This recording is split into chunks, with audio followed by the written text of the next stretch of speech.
Well, hello there, guys. This is Agrippa Maxenius with another video on Sovereignty Crown of Kings by Slytherin Limited. We are, of course, going to take a look at races today. I can't get to every race, but I want to get to a few races that I find particularly interesting, and probably some races that you guys will want to check out as well.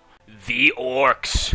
The Orcs of the Iron Barony, without a doubt, guys, are the most power-hungry, bloodthirsty of all the races in the Land of Sovereignty. Now, of course, the Orcs can be played in a slightly less aggressive way than usual, but in general, if you're playing the Orcs, you want to go for a hard, militaristic style. You're going to be evil, so don't feel bad about breaking alliances, and make sure to always have more men on the battlefield.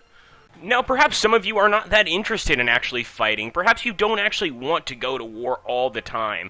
In that case, you can always take the province of Riesenthal, and this is one of many actual sort of economic superpowers in the game. Now, it's a small province, but these are hardworking people. They're peaceful people. They like to remain neutral. They don't want to get into fights, but if they need to fight, they've always got those double axes ready to wield them. Now, the mighty Baruvian Empire is as old as time itself. This is a massive empire, or was, up until several civil wars actually fractured it. At this point, the Baruvian Empire is still extremely strong, but with kingdoms like Galeni breaking away from it, this may be the end for this once mighty and aggressive militaristic empire of the humans. This is considered a good faction, and if you're one of those guys that likes to fight evil, this might be the faction you want to choose. Now, some of you may be a little darker like myself. In that case, Palamur may be your choice. This is possibly the tiniest of all the kingdoms in the game of Sovereignty itself, but it is a kingdom of undead death knights. And if you don't think that sounds scary, just wait until you get into battle with these guys. Malador, one of the tiny kingdoms broken away from the Baruvian Empire. And actually, this is definitely an evil kingdom that focuses primarily on the study of dark arts, occult magics, and all sorts of ghoulish things.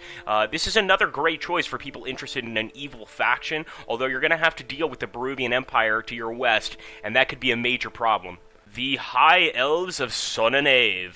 The High Elves of Sonnenave are definitely an interesting race, in that they are sort of a race of elves that feel they have a superiority complex. They don't like their brothers to the north, the Wood Elves, and they're almost always trying to reclaim a large elven empire that they can reestablish. If you're going to be playing with Sonnenave, be prepared to have a few wars, and also be prepared to go to war with your own elvish brothers and sisters, but maybe for a greater good.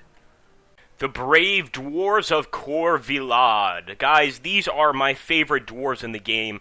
They are absolutely magnificent. Now, many hundreds of years ago, they went to war with the Baruvian Empire.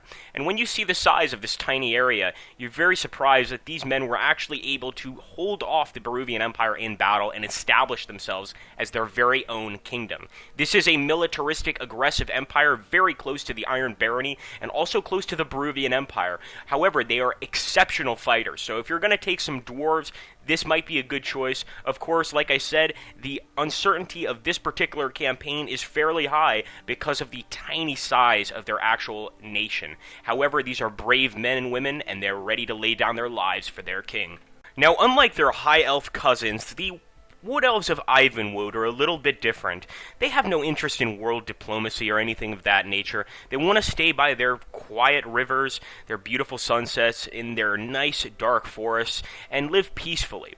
However, if you decide to step into those forests, you may or may not be getting an arrow in the eye socket.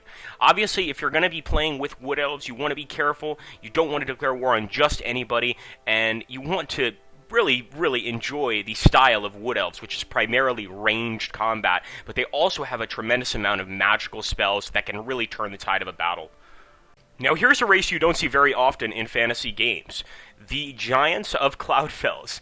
Now, these are defensive, militaristic giants. They've got no interest in getting into a fight, but if they need to get into a fight, they will absolutely annihilate you. It's not at all uncommon to see orcs from the Iron Barony trying to grab one of these guys and take them into service as slaves. But these guys do have their own tiny giant kingdom. That sounds funny, but that's what it is. And if you can fight a good fight with these guys and actually sort of keep your kingdom together, you can actually have a very interesting Let's Play. The problem is, of course, they are giants. They're not the smartest people around or giants around, and so you really have to contend with brute force over just diplomatic strength.